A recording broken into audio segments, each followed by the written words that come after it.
السلام علیکم ورحمۃ اللہ وبرکاتہ۔ الحمد للہ رب العالمین، والصلاة والسلام على افضل المرسلین، ومن اہتدى بہداہم الى یوم الدین، اما بعد، اعوذ باللہ من الشیطان الرجیم، بسم اللہ الرحمن الرحیم۔ یا ایہا الذین آمنوا لا يسخر قوم من قوم عسى أن يكونوا خيرا منهم ولا نساء من نساء عسى أن يكن خيرا منهن ولا تلمزوا أنفسكم ولا تنابزوا بالألقاب بئس الاسم الفسوق بعد الإيمان ومن لم يتب فأولئك هم الظالمون۔ يا أيها الذين آمنوا اجتنبوا كثيرا من الظن إن بعض الظن إثم ولا تجسسوا ولا يغتب بعضكم بعضا أيحب أحدكم أن يأكل لحم أخيه ميتا فكرهتموه واتقوا الله إن الله تواب رحيم۔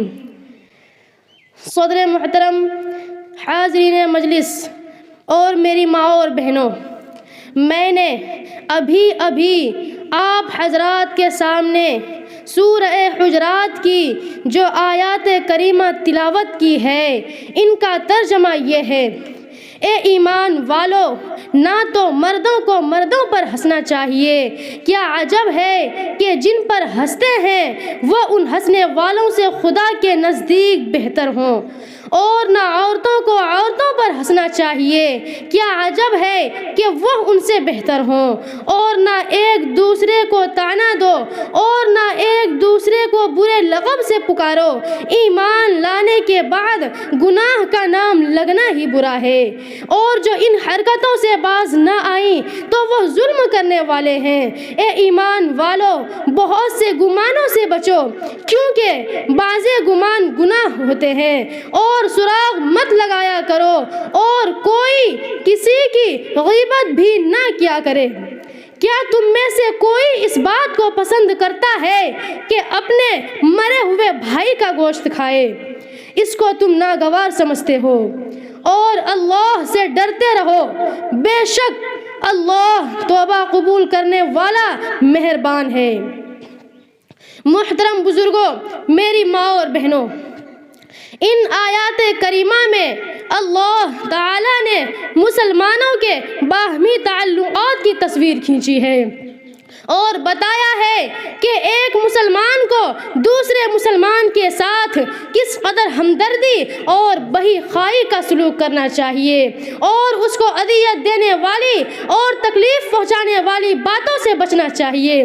آیات کریمہ کے علاوہ احادیث نبویہ میں بھی یہ ہدایات جا بجا وارد ہوئی ہے۔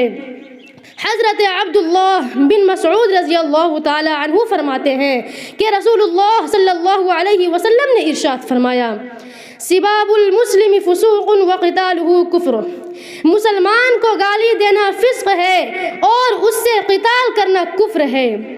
دوسری حدیث میں ہے: لا تؤذوا المسلمین ولا تعیروہم ولا تتبعوا عوراتہم فإنه من يتبع عورة أخيه المسلم يتبع الله عورته ومن يتبع الله عورته يفضح ولو في جوف رحله۔ اپنے مسلمان بھائیوں کو ایذا نہ پہنچاؤ، ان کی برائی نہ بیان کرو اور ان کا عیوب نہ تلاش کرو، ورنہ جو شخص اپنے مسلمان بھائی کا عیب تلاش کرتا ہے، اللہ تعالی اس کا عیب تلاش کرتا ہے، اور جس کا عیب اللہ تلاش کرے گا اسے رسوا کر دے گا، خواہ وہ عیب کتنا ہی پوشیدہ ہو۔ میری ماں اور بہنوں، اگر ہم چاہتے ہیں کہ دنیا میں ترقی کریں، ہماری عظمت رفتہ اور کھویا ہوا اوقار ہم کو واپس مل جائے تو ہمیں دیکھنا ہوگا کہ ہمارے آپسی تعلقات کس قسم کے ہیں۔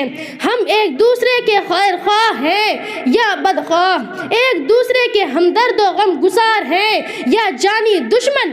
بڑے افسوس کی بات ہے کہ آج ہم مسلمان ایک دوسرے کو زیر کرنے کی فکر میں لگے رہتے ہیں، ایک دوسرے کی جائیداد کو لوٹنا، ایک دوسرے پر طعن و تشنیع، ادھام و بہتان اور غیبت و چغلخوری کرنا آج ہم مسلمانوں کا شیوہ زندگی بن گیا ہے۔ حالانکہ حدیث میں آیا ہے کہ سچا پکا کامل الایمان مسلمان وہی ہے جس کے ہاتھ اور زبان سے دوسرے مسلمان محفوظ رہے۔ المسلم من سلم المسلمون من لسانہ و یدہ، کامل مسلمان وہی ہے جس کے ہاتھ اور زبان سے اس کے دوسرے مسلمان بھائی محفوظ رہے۔ قرآن و حدیث میں مسلمانوں کے جو آپسی حقوق بیان کیے گئے ہیں ان سے اندازہ ہوتا ہے کہ ایک مسلمان کو دوسرے مسلمان کے لیے سراپا خیر ہونا چاہیے۔ دنیا بھر میں جتنے مسلمان ہیں قرآن نے سب کو بھائی بھائی قرار دیا ہے۔ سورہ حجرات میں ہے انما المؤمنون اخوہ، تمام مسلمان آپس میں بھائی بھائی ہے۔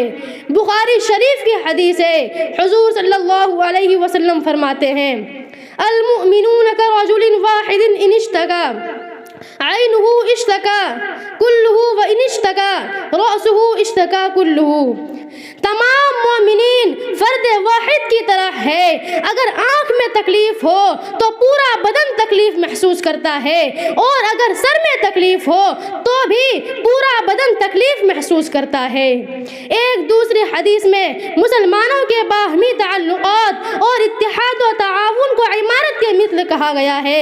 جس طرح کسی عمارت کا ہر جز دوسرے جز کو مضبوطی سے تھامے ہوئے ہیں اور ہر جز کو دوسرے جز کے ذریعے استحکام پہنچتا ہے، اسی طرح مسلمانوں کو بھی ایک دوسرے کا معاون اور بہی خواہ ہونا چاہیے۔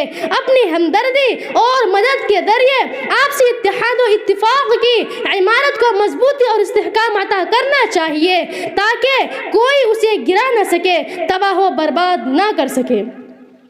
ہر مسلمان کو چاہیے کہ اپنے مسلمان بھائی کے لیے وہی پسند کرے جو اپنے لیے پسند کرے، اور جو اپنے لیے ناپسند ہو وہی اپنے مسلمان بھائی کے لیے بھی ناپسند ہونا چاہیے۔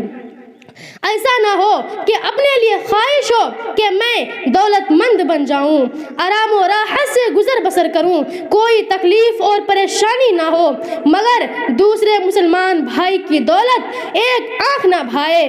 مسلمان بھائی کا چین و سکون اور آرام و راحت سوہان روح بن جائے، اور یہی فکر رہے کہ مجھے کوئی پریشانی نہ ہو مگر دوسرا مسلمان خوب پریشان رہے۔ سوچ بچار کا یہ طریقہ اور غور و فکر کا یہ انداز سچے اور پکے مسلمان کا نہیں ہے۔ سچا اور کامل مسلمان وہ ہے جو حضور صلی اللہ علیہ وسلم کے اس فرمان کے مطابق ہو۔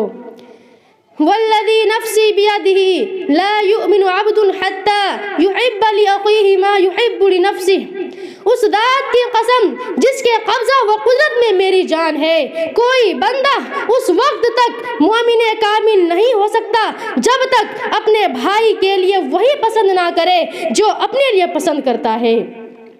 دوسری حدیث میں رسول اللہ صلی اللہ علیہ وسلم فرماتے ہیں کہ ایک کامل مسلمان نہ دوسرے مسلمان پر ظلم کر سکتا ہے، نہ اس پر ظلم کرنے والے کی مدد کر سکتا ہے، نہ ہی اس کی تحقیر و تذلیل کے در پہ ہو سکتا ہے۔ جو مسلمان دوسرے مسلمان کی ضرورت پوری کرے گا اللہ اس کی ضرورت پوری کرے گا، جو مسلمان دوسرے مسلمان کی پریشانی دور کرے گا قیامت کے دن اللہ تعالی اس کی پریشانی دور کرے گا، جو مسلمان دوسرے مسلمان کے عیوب کی پردہ پوشی کرے گا قیامت کے دن اللہ تعالی اس کے عیوب یعنی گناہوں کی پردہ پوشی کرے گا۔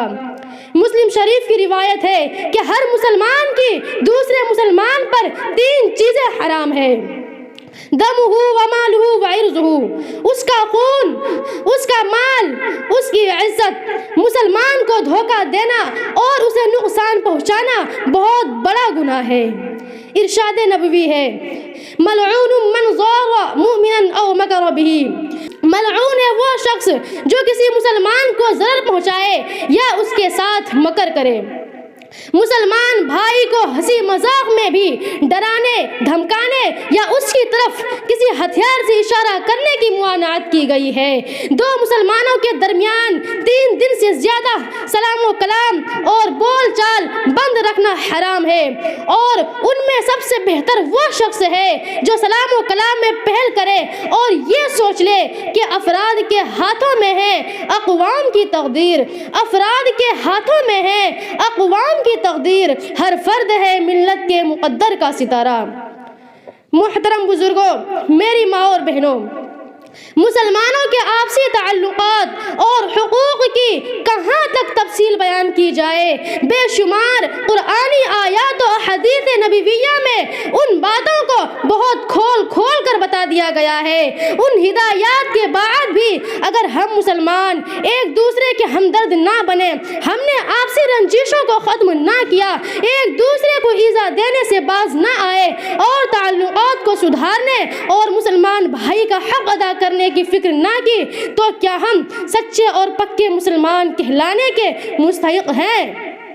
اثر کرے نہ کرے سن تو لے میری فریاد، اثر کرے نہ کرے سن تو لے میری فریاد، نہیں ہے داد کا طالب یہ بندہ آزاد۔ وآخر دعوانا ان الحمد للہ رب العالمین۔ بنائی کیا سمجھ کر شاخ گل پر آشیاں اپنا، بنائی کیا سمجھ کر شاخ گل پر آشیاں اپنا، چمن میں کیا رہنا جو ہو بے آبرو رہنا۔ السلام علیکم ورحمۃ اللہ وبرکاتہ۔